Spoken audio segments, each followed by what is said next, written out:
Hey everybody, my name is LaPrecious and welcome to my channel. Let's talk to LaPrecious. So tonight we're going to talk about the Monica and Brandy verses that happened last night on Instagram Live.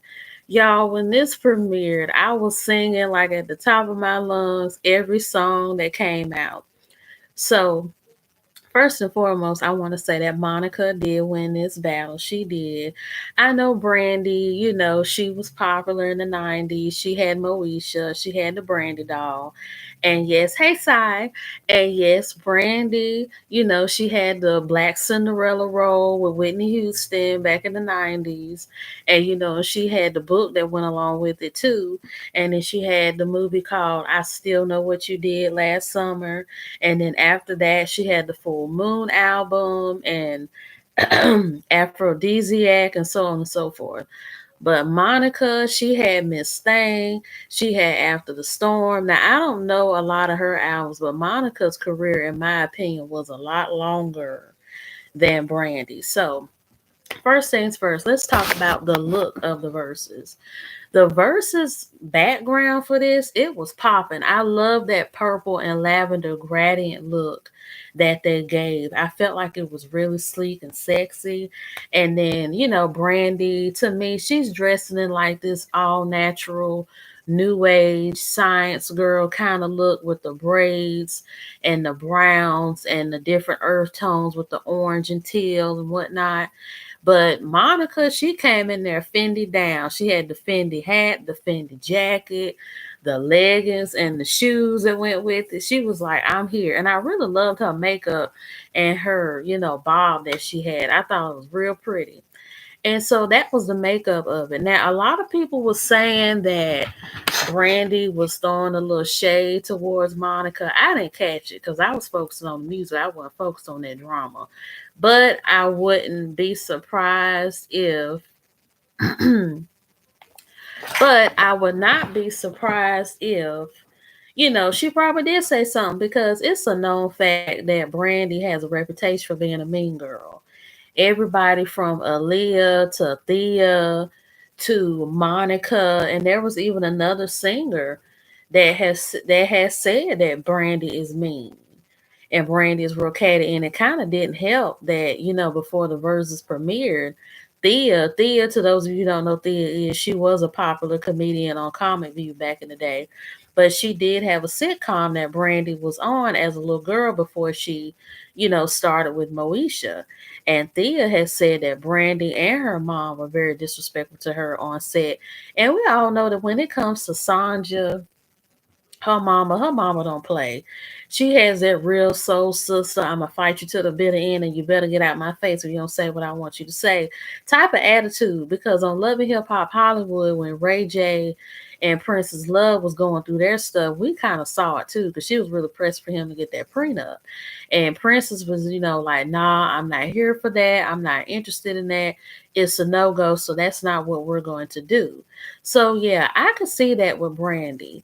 Now, as far as career length and whatnot, when it comes to Brandy and Monica, Brandy's career was not that long because when you think about it, I feel like Brandy had a good 10, 12 years at the most in the music industry because when she first started out, she had, now correct me if I'm wrong, what her first album was. It was Brandy.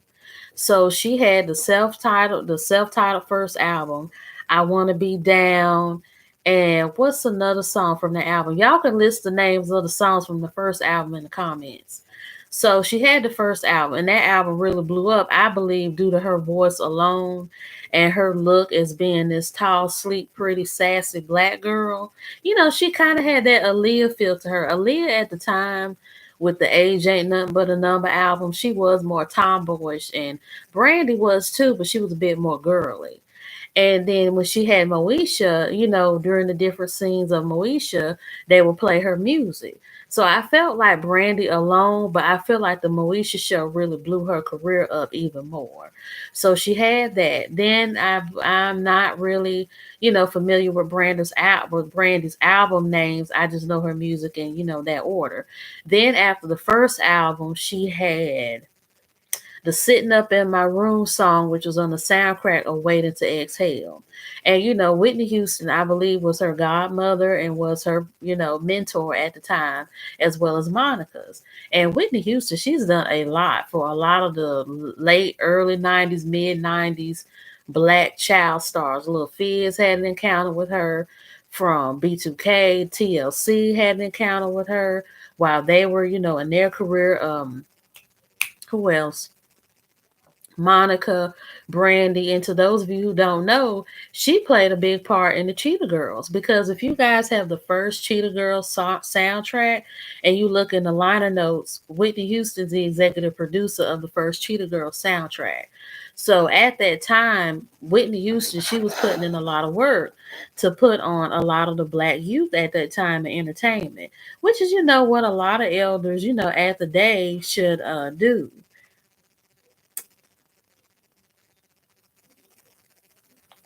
And so that's pretty much what she did, which was really good.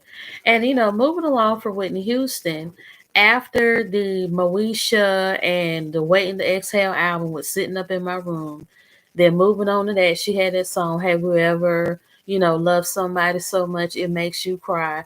And this was like the late 90s, latter half of Moesha, when she was growing up and everything. And then she, sliding into adulthood. Now, I do think that the year before or after that song came out, I think Have You Ever came out in either 97, 98. I Still Know What You Did Last Summer. I think that came out in 98, 99. So that was where that era was. So then moving along from the 90s era, that's pretty much when Moesha, went off the air in '01. And all of us knew Brandy as, just a singer. And in the late 90s, had I Still Know What You Did Last Summer. She had double platinum. The daughter mother duo singing movie that she had with Diana Ross, which was real good. So she had that movie, double platinum, Cinderella, and she even had the Brandy doll. I myself had a Brandy doll. Because Brandy, don't get me wrong, she was a role model for black girls. Because back in the 90s, black people, we ran the entertainment industry, especially with hip hop, R&B, and sitcoms. Blacks, we had a long run on TV from the early 70s up until, well, even past the 2000s. I want to say up until the late, 20, late 2000s. So we had a good, 30-year run on TV as far as TV and music was concerned. So yeah. So Brandy, and then after that, she had the Full Moon album, and then after that, I think it was Aphrodisiac, but her career fell off when she got pregnant. Because when she got pregnant, and I remember she did some type of special on MTV at the time, and I don't think it was Diary. It might have been Diary. And I remember when she was pregnant, they kind of chronicled, and she was with some man that was her husband, and we pretty much saw the birth of her daughter and everything, and that was that. Then it came out that she lied, because everybody was pretty much saying that her mother, her production team, wanted her to be this sweet Christian girl that everybody knew her for, and they didn't want her to be known as a baby mama. And so it came out on the radio, and I think the guy that lied for her, saying that he was married to her and whatnot, was pretty much, he told it on the radio that, it was a lie. And I felt like that hurt her career too. The Mean Girl stuff really didn't start coming out until like I want to say the mid 2010s, when people started finding that out about Brandy. And then she got into a really bad car accident where the lady had died. And I remember that she even came on Oprah and did an interview. She was depressed, and that really hurt her. And I think that once the lie had came out about her and her daughter's father, and then the car accident, that just kind of faltered her career. Now let's go to Monica. When it comes to Monica, Monica had Miss Thing, and Baby is Just Why I Love You So Much is just one of them things. And then moving along from that, I'm not really familiar with Monica's like earlier stuff more than her After the Storm and after that album kind of stuff. Then Monica was in a movie that was similar to Mariah Carey's Glitter. Because I remember on TV, like UPN or UPS, not UPS, y'all, UPN. They played that movie from time to time. Y'all remember how on Saturdays they would randomly play a lot of old movies that we forgot about or that was really good and we hadn't seen them in a long time? But yeah, Monica, she played in a movie that was similar to Glitter, but it was a lot better than Glitter. Because we all know Glitter, it was just an overly long movie that was supposed to be about Mariah Carey's life, kind of overshadowing somebody else's life in the movie, and they did a poor job with that. It didn't make no sense at all, and it was just way too long. And so, yeah, Monica had that movie. And then I remember, Angel of Mine, when she had Tyrese in the video. That came out in, I think, 98, 99. Then moving on from that, she had After the Storm. And then she had this song called You Make Me Feel I'm So Gone, So Gone. She had that. And then, later on, she had You Should Have Known Better. And Every Time the Beat Drop and Silly, which was Denise Williams. She sampled Denise Williams' song. And then she had this song called Boy, You Remind Me of My Gucci Shoes. I think it's called You Remind Me. And then she did that song. And I mean, Monica, she has a long discography. And yes, it is longer than Brandy's. And that's not to diss Brandy, but the thing that I like about Monica is that she's been able to stand the test of time. She's been able to be the hood black girl with the grown woman swag in the 90s with the R&B. Then she was able to, grow up from all her past relationship woes with the After the Storm album. And then moving on from that, she did like regular, R&B. Then she did crunk when ATL started blowing up again with the crunk music scene, especially with the franchise boys, because they was on that song Every Time the Beat Dropped, because they was real big at the time with the Lean With It, Rock With It, and all them other songs, and Laffy Taffy. That's pretty much when a lot of those like Lean With It, Rock With It, the girls shake that Laffy Taffy. And then I think 3 6 Mafia, they came out around that time too, when they was doing a lot of those club, national or like city dance songs. So she was able to survive in that era. And then once that era ended, she pretty much did, the regular R&B. Then she did some duos like with her and Keisha Cole. And then now she on the Verses, she released a new song she did with Lil Baby. And I feel like Monica has made herself versatile. She's been able to like multiply herself in so many different ways. And she's been able to change up with the times and to never go out of style. And that's why Monica is still known today. Now, when it comes to Brandy, unfortunately, her career is really 90s. It's still stuck in the 90s because she's still wearing the braids. She has released music because I remember the latest song or latest album she did. She had a song called You'll Be Right Here With Me and Put It Down. That song she did with Chris Brown. That was my favorite song.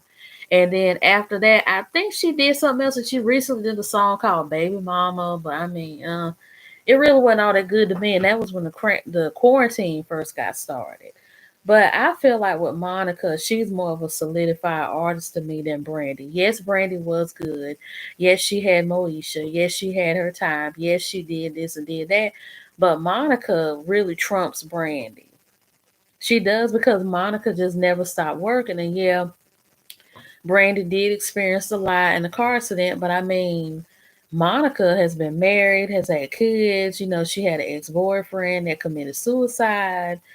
And so Monica has been through a lot. And then on top of that, Monica is still on TV because she's a part of the T.I. and Tiny Family Hustle TV show.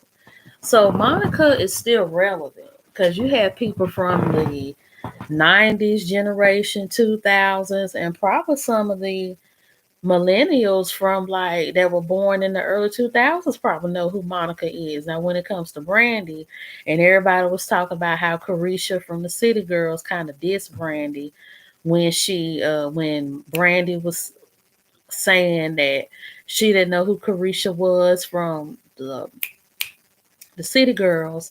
And Carisha tweeted she only knows like two Brandy songs. I mean, it is what it is because Brandy, she might have been throwing shade at her because she might have known her but just said she didn't. Or she probably didn't know. Because I'm like, the thing is with kids today, even with teenagers and young adults of today, a lot of them do listen to 90s R&B music. I have a brother that's 19 and he listens to Tevin Campbell and all that stuff. So he knows. But you have a lot of other people in that age group that just don't listen to that type of music because young people today are into music that's about being high, being drunk, making money, being at the strip club, or just pretty much living life and getting life the fast way. And some of the older singers from the 90s, like Genuine and Brandy, I leave Monica out of this because she's up with today's time. Let's see who else. Genuine, Brandy, Missy Elliott, and Timbaland, they're up with the times.